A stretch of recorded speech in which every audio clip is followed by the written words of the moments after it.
तपाईँले आफ्नो नाम भन्ने प्रयत्न मात्रै गर्नुहोला, कोसिस मात्रै गर्नुहोला है। एकपटक हुन्छ नि है, सक्नुहुन्न है? त्यही पनि एकपटक कोसिस गर्नुहोस् है त।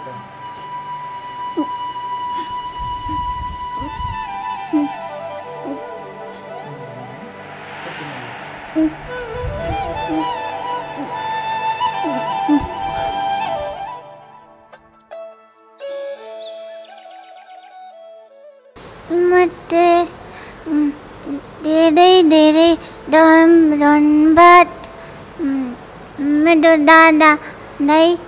अनि एउटा म्यासेजको भरमा मेरो मनको कुरा सुनिदिनु भयो। अब कस्तो के एकदम भित्रैदेखिबाट एकदम खुसी, एकदम के कस्तो फिलिङ्स भइरहेछ है। भोलि आउँदा बित्तिकै कि मलाई एकदम कहिले भेट्ने होला, कति बेला भेटेर कुरा गर्ने होला, मनको कुराहरू पहिला पनि बोल्न नसक्दा पनि यो दादालाई मैले कुरा सेयर गर्न पाएदेखि कस्तो आनन्द हुन्थ्यो होला जस्तो लाग्थ्यो है। हामी त सोचेकै थिएन, आज तपाईँले गर्दा खुसी त हुनुहुन्छ नै फेरि। ठिक हुन्छ भन्ने त मनमा त थियो, एक दिन त पक्कै पनि ठिक हुन्छु भन्ने त थियो है। तर बोली नआए पनि मलाई चाहिँ यो शरीर नचल्दाखेरि बोली नआए पनि मलाई केही गुनासो थिएन है। म मजाले बस्थेँ, खान्थेँ, मेरो सानो भाइ बहिनीहरूसँग बस्थेँ है। सानो भाइ बहिनीहरू मसँग छुट्थेनन्, यहीँ केटाकेटीहरूलाई टिभी देखाउने, मसँगै साथी हुने, बस्ने गर्थेँ पहिला। अनि पछाडि अब शरीरहरू नचल्ने बेलामा तिमीहरू घर जाऊ भनेर इसारा गर्थे। अनि तिनीहरू जान्थ्यो, कहिले टिभी कार्टुन देखाउँथे, कहिले के देखाउँथे गरेर केटाकेटीलाई भुलाउने गरेर साथी बनाएर त्यसरी चाहिँ दिन कटाउने गर्थे पहिला। खुसी हुनुहुन्छ नि होइन? खुसी छ के र, मलाई धन्यवाद छ। अब तपाईँले गर्दाखेरि दुनियाँ जति बेला मैले प्रश्न गर्थेँ होइन, मलाई के डर लाग्थ्यो भन्दाखेरि दर्शकहरूसँग डर लागिरहेको थियो कि मैले तपाईँ बोल्नुहुन्न भन्ने कुरा म सार्वजनिक गरिसकेको छु, तर म प्रश्न सोधिरहेको छु तपाईँलाई। म साँच्चै कि आफै एउटा सङ्कटमा परेको थिएँ कि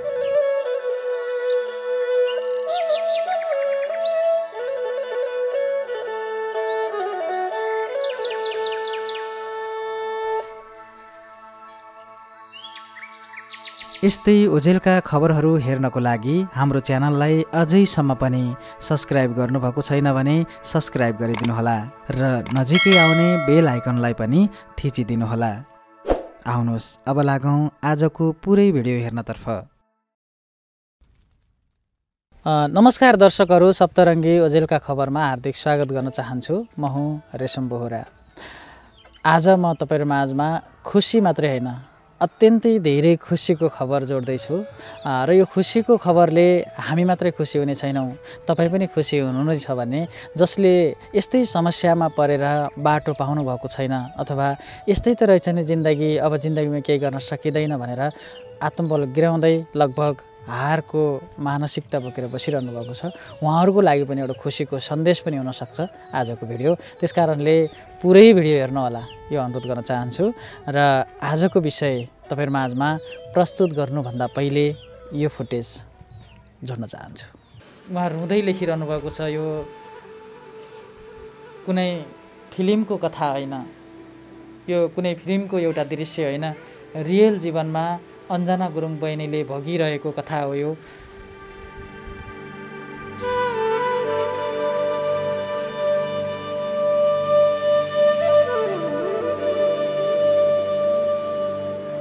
बहिनीले यहाँ मैले सोधेको प्रश्नको जवाफ लेख्नुभएको छ। अलिकति अप्ठ्यारो लागिरहेको छ आजको इन्टरभ्यू, दर्शकहरूले पक्कै पनि बुझ्नुहुनेछ। गाह्रो भयो है?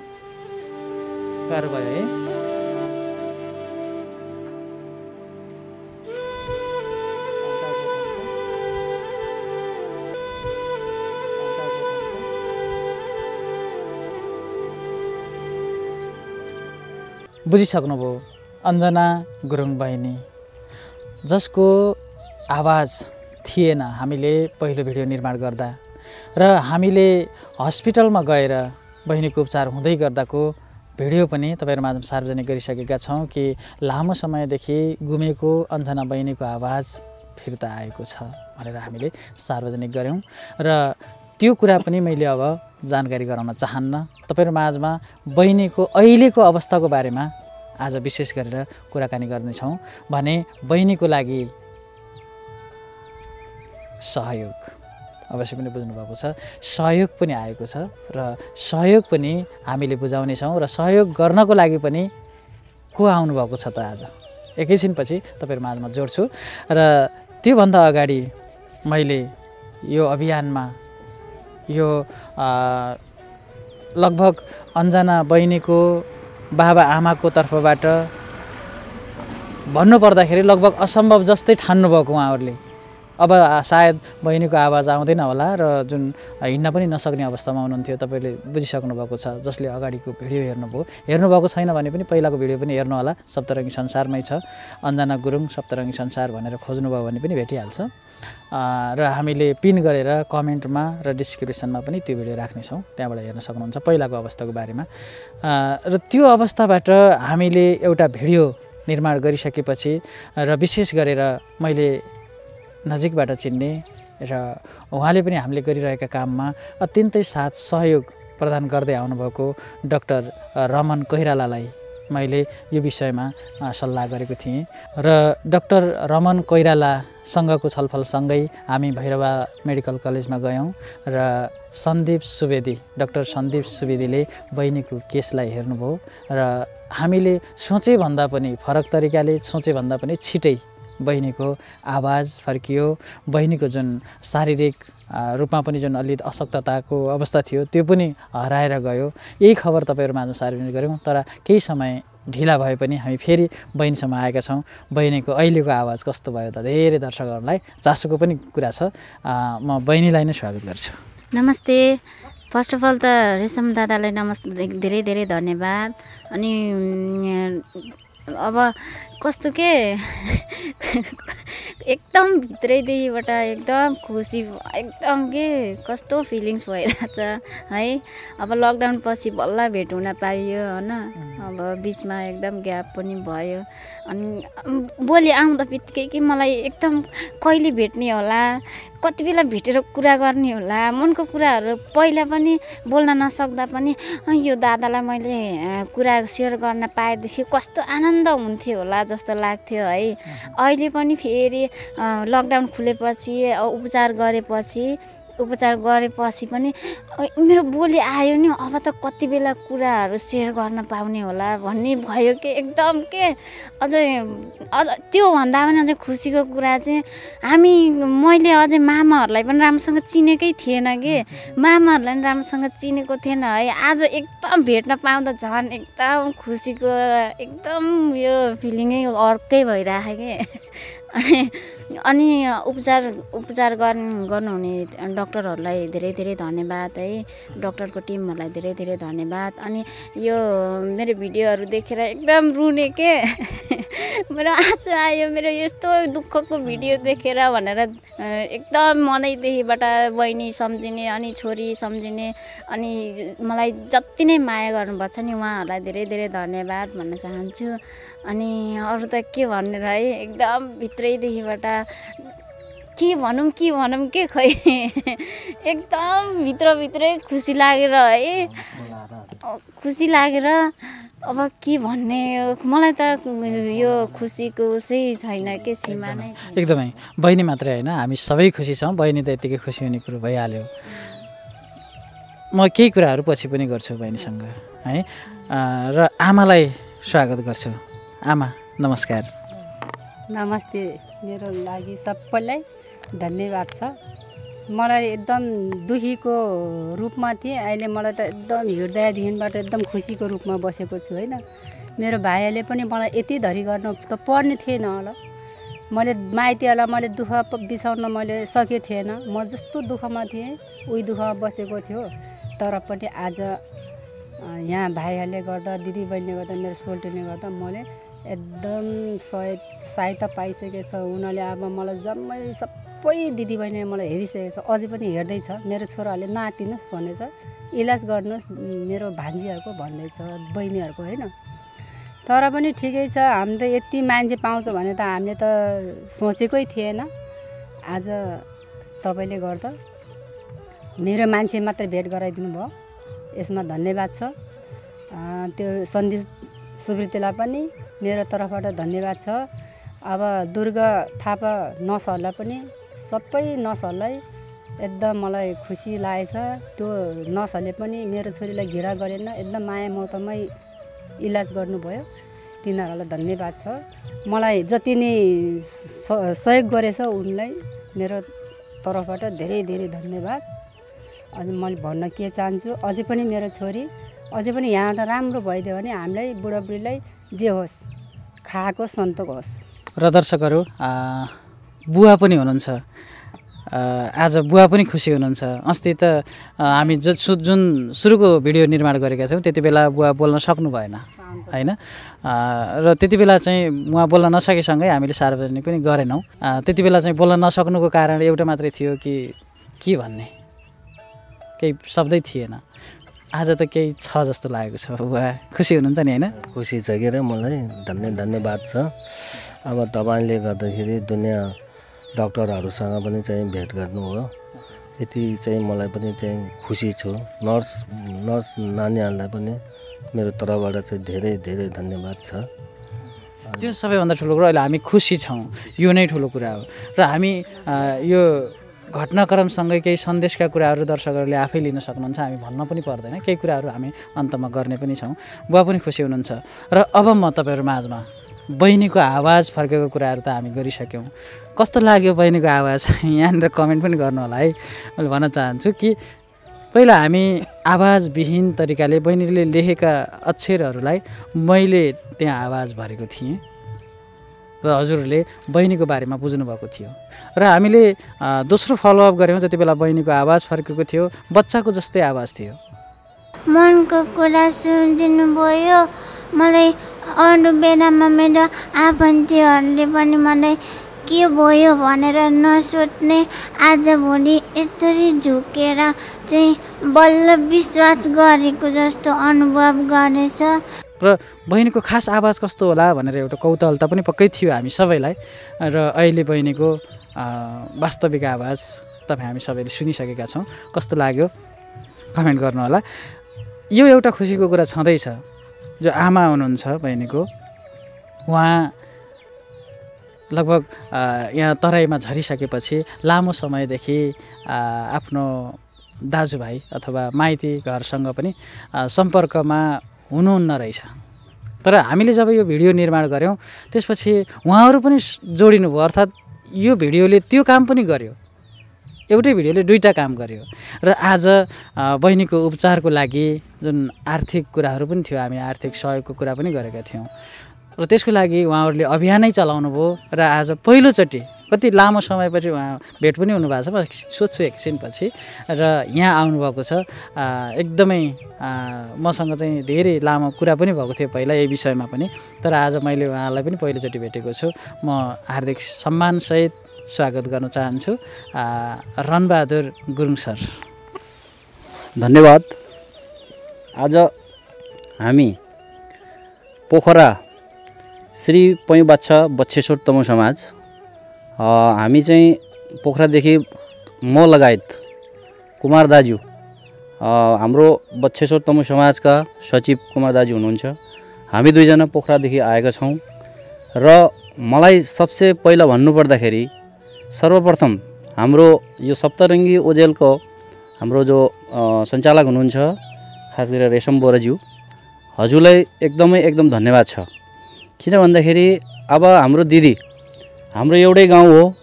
हाम्रो दिदी पहिला हाम्रो एउटै गाउँ बाछामा थियौँ हामी, पर्वत बाछामा, र दिदी बाछादेखि छुटेर यहाँ मधेसमा आएको रहेछ, त्यो कुरा हामीलाई केही जानकारी थिएन। यसमा सबैभन्दा पहिला मैले रेशम बोराज्यूलाई मैले भनिहालेँ, उहाँलाई मरिमरि धन्यवाद छ। किन भन्दा उहाँले नै हाम्रो यो भेटघाट गराइदिनु भयो।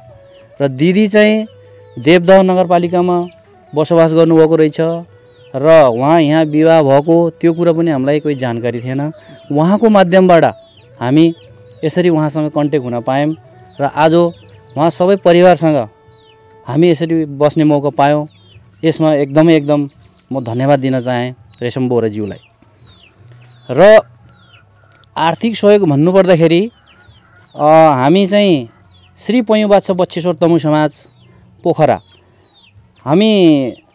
हाम्रो साधारण सभा सुरु हुन गइरहेको थियो। त्यही बेलामा नै हामीले यो खबरहरू पायौँ। सायद अरू दाजुभाइहरूले त पहिला खबर पाइसकेको थियो होला, तर म इन्डियामा जागिर गर्दै थिएँ र 30 सालको जागिर कार्यकाल मैले समाप्त गरेर जस्तै पोखरामा आएको थियो र त्यतिखेर नै साधारण सभा सुरु हुन लागेको थियो। त्यतिखेर यो भिडियो मैले देखेँ र सम्पूर्ण दाजुभाइहरूले त सायद पहिल्यै देखिसक्नु भएको रहेछ र यो पहल हामीले गऱ्यौँ। किन हाम्रो एउटा चेलीलाई यस्तो भइरहेको अवस्थामा हामीले सहयोग गर्नुपर्छ भन्ने हामी सबै श्री पयु खोला बाछा बच्छेश्वर तमु समाजका सम्पूर्ण कार्य समिति लगायत सदस्यहरू सम्पूर्ण सल्लाह गरेर बहिनीलाई भान्जीले हामीले सहयोग सङ्कलन गरियो र बाहिर जस्तो विदेशतिर रहनुभएको सम्पूर्ण हाम्रो यस पयु खोला तमु समाजका सम्पूर्ण कार्य समिति लगायत सदस्यहरूलाई पनि हामीले सूचना गऱ्यौँ र उहाँहरूले पनि धेरै सहयोग गर्नुभएको छ र उहाँहरूले सहयोगहरू पठाउनु भएको छ र जति पनि हाम्रो पर्वत पयु खोला सेरोफेरोमा रहनुहुने सम्पूर्ण दाजुभाइहरूले पनि हामीलाई सहयोग गरेको छ। उहाँहरूले म फेरि एकचोटि एकदमै धन्यवाद आभार व्यक्त गर्न चाहेँ। सहयोगी सबैलाई हामी पनि एकदमै सम्मान साथ नमन गर्न चाहन्छौँ। एकैछिनपछि कसले कहाँबाट कति सहयोग गर्नुभएको छ तपाईँहरू माझमा सार्वजनिक गर्नेछौँ। त्यसको लागि फेरि पनि म तपाईँसँग आउनेछु। एकैछिनमा बहिनीसँग फेरि भलाकुसारी गर्न चाहन्छु। खुसी त हुनुहुन्छ नै फेरि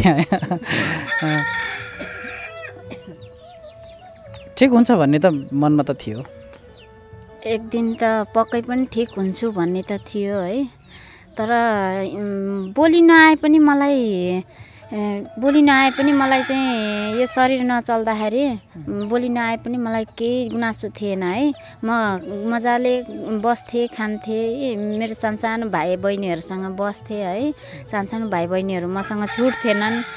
यहीँ केटाकेटीहरूलाई टिभी देखाउने, मसँगै साथी हुने, बस्ने गर्थेँ पहिला।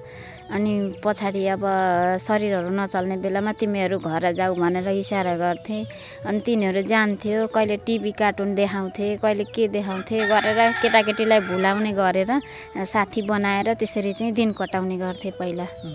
अनि पछाडि अब साह्रै नसक्ने भएको अवस्थामा चाहिँ मम्मीहरूको सहयोग लिएर मम्मी मलाई यस्तो भयो भन्न पनि नसक्ने, बोल्न पनि नसक्ने अवस्थामा चाहिँ यहाँ दुख्ने बेलामा चाहिँ अब मम्मीहरूले बुझेर यताउता गरिदिनुहुन्थ्यो। कष्टकर जीवन पनि बिताउनु भयो एकदम। मैले जति बेला तपाईँको पहिलो इन्टरभ्यू लिएँ, कुराकानी गरेँ, त्यो क्रममा धेरै कुराहरू लेखेर दिनुभयो। म अलिकति एउटा कुरा सार्वजनिक गर्न खोजेको, मैले आफूले भोगेको कुरा। जति बेला मैले प्रश्न गर्थेँ होइन, मलाई के डर लाग्थ्यो भन्दाखेरि दर्शकहरूसँग डर लागिरहेको थियो कि मैले तपाईँ बोल्नुहुन्न भन्ने कुरा म सार्वजनिक गरिसकेको छु, तर म प्रश्न सोधिरहेको छु तपाईँलाई। म साँच्चै कि आफै एउटा सङ्कटमा परेको थिएँ कि त्यति बेला तपाईँ बोल्नुहुन्न भनेर दर्शकहरूलाई म जानकारी गराइसकेँ, तर फेरि म तपाईँलाई सोधिरहेको छु प्रश्न। तपाईँले लेखेर दिनुहुन्थ्यो होइन। साँच्चै कि तपाईँ त्यति बेला चाहिँ तपाईँले के सोच्नु भएको थियो बोल्नको लागि? म यो भन्थेँ, लेख्ने कुरा र बोल्ने कुरा त फरक हुन्छ नि। भन्न खोजेको एउटै भए पनि बोल्दाखेरि कति भन्थेँ होला, यो भन्थेँ होला, यो लफजमा भन्थेँ होला भन्ने हुन्छ भने लेखेको कुरा त कुन लफजमा कसले कसरी भनिदिन्छ भन्ने त मेसो हुँदैन नि त। त्यति बेला के सोच्नु भएको थियो? मेरो अनुभव सुनाए जस्तो तपाईँले के सोच्नु भएको थियो जब कि मैले केही प्रश्न सोद्धाखेरि तपाईँ रुनु भएको थियो कि त्यति बेला? मलाई त अब त्यो जब लेख्थेँ नि त्यति बेला पढिदिनु हुन्थ्यो नि, त्यति बेला चाहिँ आफ्नै भोइस जस्तो लाग्थ्यो के। हजुरले भन्नुहुन्थ्यो नि सरर, र त्यति बेला चाहिँ मलाई आफ्नै भोइस जस्तो लाग्थ्यो के।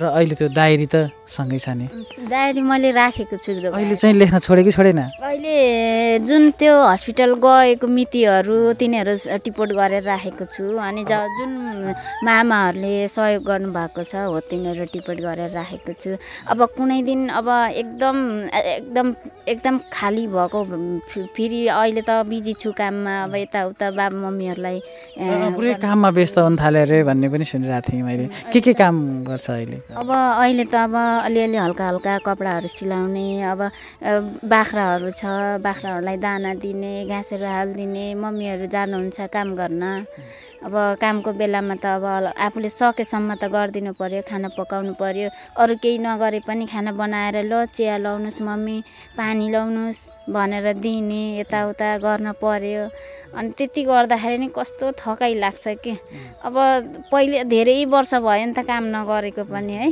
थकाइ लाग्छ म त थाके सुत्छु भन्छु अनि केही नगर सानो भन्नुहुन्छ फेरि मनले मान्दैन मम्मी लाउनुहोस् चिया भन्छु बाबा लाउनुहोस् चिया भन्छु अब दैनिक नित्यकर्ममा चाहिँ हजुर फर्किसक्नु भएको छ यसमा चाहिँ डक्टरहरूले जब तपाईँ अब त्यहाँबाट डिस्चार्ज भएर आउनुभयो केही त भन्नुभएको छ होला डक्टरले के भन्नुभएको छ भने अब नर्मल जस्तो भइरहेछ तिमीलाई कस्तो फिलिङ्स भइरहेछ भन्दै भन्नुभएको थियो अनि मैले एकदम गुड फिलिङ्स भइरहेछ त्यस्तो केही छैन भनेर त्यस्तो भने अनि त्यसो भन्नुहुँदाखेरि चाहिँ 2 महिनाको औषधि लिएर जानु अनि 2 महिनापछि के हुन्छ कसो हुन्छ अनि त्यही अनुसार गरौँला भन्नुभयो अनि अस्ति पनि धेरै टाइम भुलेन कामको लागि चाहिँ के भन्नुभएको छ कामको लागि केही भन्नु भएन खासै त्यही भन्नुभएको थियो कि तिमीलाई खानेकुराहरू के भन्छ गरे खानेकुराहरू के मन लाग्छ त्यही खानु भन्नुभएको थियो पहिला अनि त्यही याद गरेँ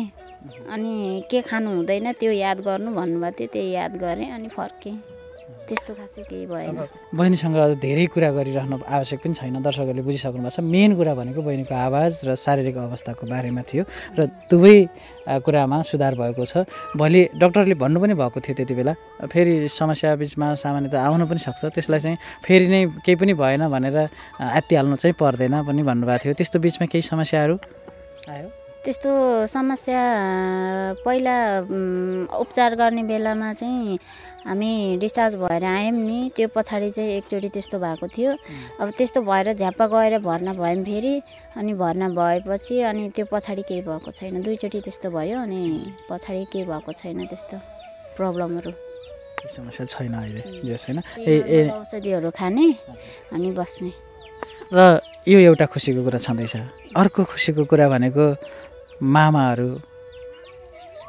तर मलाई त मामाहरू मैले देखेको पनि थिएन बल्ल फर्स्ट टाइम हो देखेको है हजुरलाई एकदम धेरै धेरै धन्यवाद दिन चाहन्छु मलाई मामाहरू यस्तो हुनुहुन्छ होला भनेर पनि लागेको थिएन है तर मैले जन्मेबाट बल्लै हो कि देखेको अब सानोमा देखेँ होला तर मम्मीले कुरा गर्नुहुन्थ्यो बिचमा मामाहरू अब यो मामाहरू अब यादै नभएको पनि अब मम्मीहरूलाई त थाहा छ नि भाइहरू यहाँ छ उहाँ छ भन्ने त थाहा छ नि मम्मीहरूले त्यति कुरा गर्नु हुँदैन थियो अनि अब याद कुरा त गर्नुहुन्थ्यो मलाई याद हुँदैन पनि भएन नि त आफूले देखिसकेपछि मतलब पनि कुरा नि हो यो मामा हो भन्ने हुन्थ्यो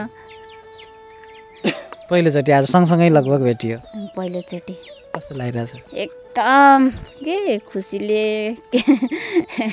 खुसीको मामाहरू भेट्न मात्रै आउनुभएको छैन उपचारको लागि पनि उहाँहरू अहिले यहाँ प्रत्यक्ष भेट्न आए पनि उपचारको लागि उहाँहरूले सुरुदेखि नै मेरो लागि त एकदम गर्नुभएको छ तर मलाई यस्तो फिलिङ्स पनि थिएन कि मैले मामाहरूलाई यसरी प्रत्यक्ष रूपमा भेटेर है प्रत्यक्ष रूपमा भेटेर यसरी बात गर्न पाउँछु होला हैन अनि फोनमा कुरा गर्न पाउँछु होला भन्ने मलाई पहिला पनि लागेको पनि थिएन तर त्यस्तो केही उसै थिएन के जब म बिरामी भएँ मामाहरूले दिदीलाई चिन्नु मम्मीलाई चिन्नु भयो मलाई फेरि बिरामी भएदेखिबाट अब यत्रो वर्षसम्म मम्मीलाई दिदी भनेको मलाई नि दिदी नै भन्न आउँछ के मम्मीलाई दिदी दिदी भन्न आउँछ के अनि सुरुमा चाहिँ भिडियो हजुरसम्म कसरी आयो मसँग त पहिला म इन्डियाबाट आएपछि मैले पोखरामा आएर युट्युब खोलेँ र फेसबुकको मार्फत फेसबुक पनि खोलेँ मैले त्यो मार्फत चाहिँ मैले खोल्दाखेरि हजुरको रेशम बोहरा सप्तरङ्गी ओजेल त्यहाँबाट खोल्दाखेरि मैले चाहिँ हजुरको मार्फत फेसबुकमा भेटेँ। त्यसरी नै बल्ल मैले उहाँको चाहिँ भिडियो देखेँ र पहिला मैले इन्डियामा हुँदाखेरि भिडियो खोलेको थियो तर आएको थिएन। तर पोखरामा आएर तपाईँको माध्यमबाट उहाँ चाहिँ भान्जीको चाहिँ भिडियो खोल्यो अनि बल्ल त्यतिखेर मैले भेट भएको। कोही एकजना पीडितको भिडियो हजुरले हेर्नुभयो, दुखीको होइन, समस्यामा पर्नुभएको एकजना नेपाली चेलीको भिडियो हेर्नुभयो, तर उहाँ मेरै भान्जी हो भन्ने चाहिँ कसरी थाहा पाउनुभयो?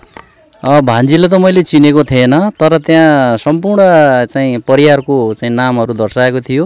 जस्तो कि उहाँको मम्मी मेरो दिदी गौमाया, त्यही दिदीको माध्यमबाट नै फेरि भान्जी दिदीको छोरी रहेछ भन्ने मलाई थाहा लाग्यो। त्यसपछि जुन आवाज त्यति बेला सुन्नुभयो, बिचमा फेरि तपाईँ हाम्रो सम्पर्कमा पनि आउनुभयो, त्यसपछि हामी पनि कुराकानी गऱ्यौँ अनि हस्पिटलबाटै मैले एउटा भिडियो निर्माण गरेँ। आवाज फर्कियो नानीको, जस बच्चाको जस्तो थियो र अहिले आएर यहाँ आफैले प्रत्यक्ष देख्नुभयो। यी तिनवटा कुरालाई अहिले हजुरले छोटकरीमा भन्दाखेरि कसरी बुझ्नु भएको छ? पहिला जो बोली आएको थिएन त्यो नआउँदाखेरि मलाई पनि एकदम अचम्म लाग्यो कि 1 सालसम्म बोली ननिक्लिने, त्यो कस्तो भयो होला, कस्तो अनुभव भयो होला भान्जीलाई, मलाई त्यस्तो लाग्यो।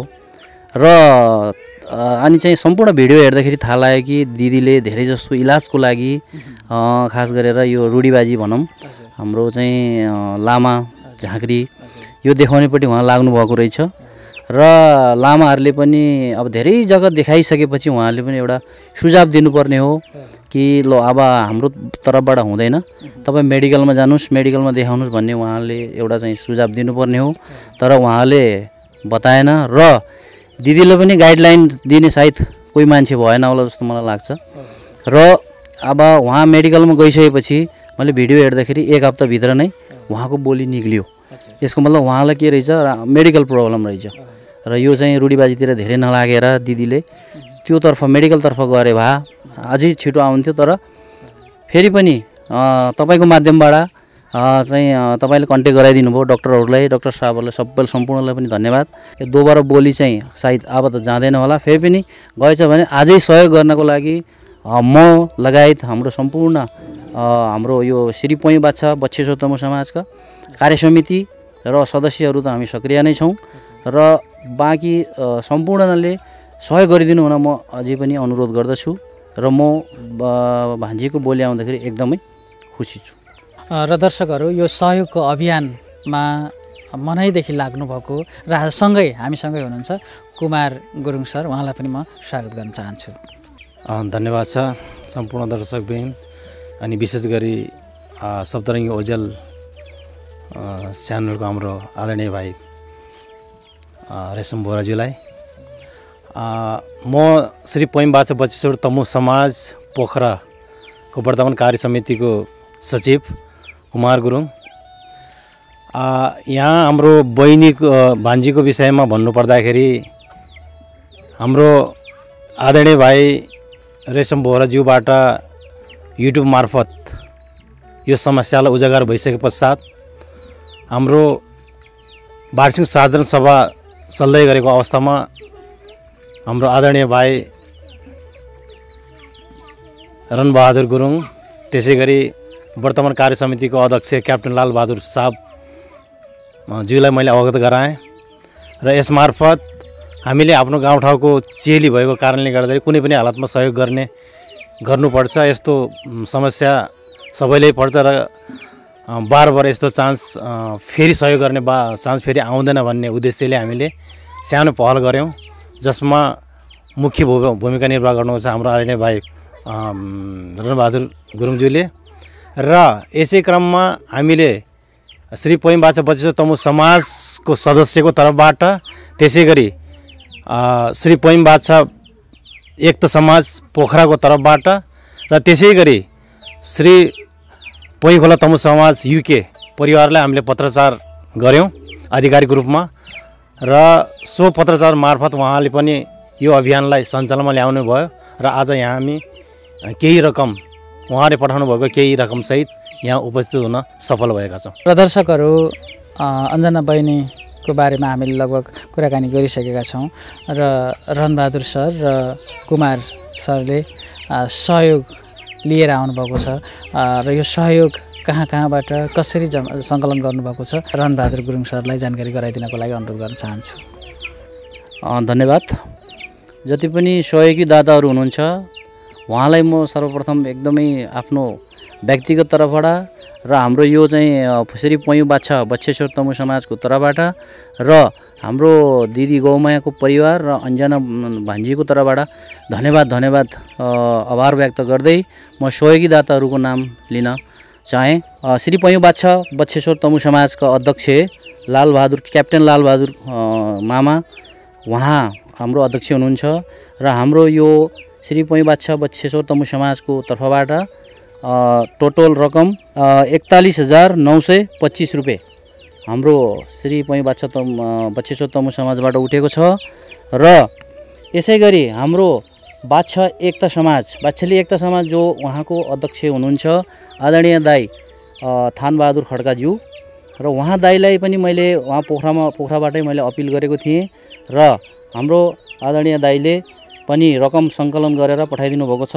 उहाँको रकम टोटल छ 30,111 रुपियाँ र यसै गरी पयु खोला समाज युके को तर्फबाट उसरी उहाँहरूले चाहिँ इन्डिभिजुअल र कोही बाछाली तमु समाजबाट कलेक्सन गर्नु भएन, उहाँहरूले सम्पूर्ण पयु खोला तमु समाजबाट नै कलेक्सन गरेर पठाउनु भएको छ र उहाँलाई पहिला मैले चाहिँ हाम्रो आदरणीय अङ्कल रणबहादुर गुरुङज्यूलाई मैले यहाँबाट मोबाइलमा पनि मेसेजमा पनि बातचित गरेको थिएँ र उहाँहरूले सम्पूर्ण पयु खोला तमु समाज युकेबाट टोटल रकम 3,14,844 रुपियाँ सङ्कलन गरेर पठाउनु भएको छ र त्यसै गरी हाम्रो आदरणीय अङ्कल गमप्रसाद गुरुङ जो अहिले अस्ट्रेलियामा हुनुहुन्छ चिफ इन्सपेक्टर गमप्रसाद गुरुङको तर्फबाट 10,000 रुपियाँ पठाउनु भएको छ र अन्जना गुरुङको फुपूहरू कमला गुरुङ, कर्णकुमारी गुरुङ, दुर्गा गुरुङ र हिमाल गुरुङको तर्फबाट 1 लाख रुपियाँ पठाउनु भएको छ र यसै गरी मदौली तमु समाजबाट 23,025 रुपियाँ पठाउनु भएको छ र हाम्रो आदरणीय बहिनी बाछा पाखा चित्रकुमारी गुरुङ र उहाँको दिदीबाट रकम 20,000 पठाउनु भएको छ र यसै गरी बाछा पाखा हाम्रो दाई गजबहादुर गुरुङ र डम्बर बहादुर गुरुङको परिवारबाट 30,000 रुपियाँ पठाउनु भएको छ र त्यसै गरी बाछा पाखा पदम बहादुर गुरुङको तर्फबाट 30,000 पठाउनु भएको छ र यति पैसा अहिले चाहिँ हामीले सङ्कलन गरेर दिदीको हातमा आइसकेको छ र युके को तर्फबाट अहिले 3,14,844 रुपियाँ मैले भर्खरै हाम्रो आदरणीय दाई कुमार गुरुङ र मैले लिएर आएको छु। हाम्रो तर्फबाट कुमार गुरुङ दाई आदरणीय दाई कुमार गुरुङ र मेरो तर्फबाट र हाम्रो श्री पयु बाछा बच्छेश्वर तमु समाजको तर्फबाट र हाम्रो दिदी गौमाया गुरुङ र भान्जी अन्जना गुरुङको तर्फबाट एकदम धन्यवाद आभार व्यक्त गर्न चाहे र अन्तमा म के भन्न चाहन्छु भन्दाखेरि यो भिडियो हेरेर सम्पूर्ण सहयोगी दाताहरूले हामीले जति पनि सहयोग गऱ्यौँ त्यसको अलावा अरू सहयोगी दाताहरूले पनि सहयोग गर्नुहुनेछ भन्दै म बिदा भएँ। धन्यवाद। सबै सहयोगी मनकारी दाजुभाइ दिदीबहिनीहरूलाई हार्दिक नमन साथ सम्मान व्यक्त गर्न चाहन्छु र उहाँहरूको सहयोग आगामी दिनहरूमा पनि अन्जना बहिनीको लागि निरन्तर रहोस् र अन्जना बहिनी जस्तै जो दिन दुखी र आफै केही गर्न नसक्ने अवस्थामा हुनुहुन्छ उहाँहरूको लागि पनि निरन्तर रहोस्। सप्तरङ्गी संसारको माध्यमबाटै रहोस् अथवा कुनै पनि माध्यमबाट पनि दुखी पीडितसम्म उहाँहरूको सहयोग मन जोडियोस् यही अनुरोध पनि गर्न चाहन्छु र हामी अब सहयोग रकमलाई हस्तान्तरण गर्दैछौँ र रणबहादुर सरले भनि पनि सक्नुभयो कि युकेबाट आएको 3,14,000 रुपियाँ हामीले अहिले हस्तान्तरण गर्दैछौँ भने त्योभन्दा अरू रकम जुन उहाँले अघि वाचन गर्नुभयो त्यो रकम भने उपचारको सिलसिलामा या विभिन्न समयमा अन्जना बहिनी अथवा आमासँग त्यो रकम आइसकेको छ।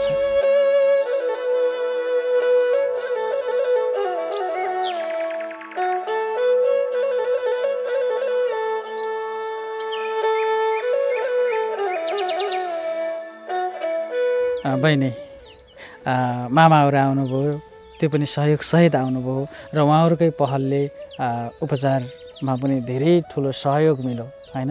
उपचार त भयो होइन, उपचारमा पनि खर्चको कुरा पनि त थिए होइन।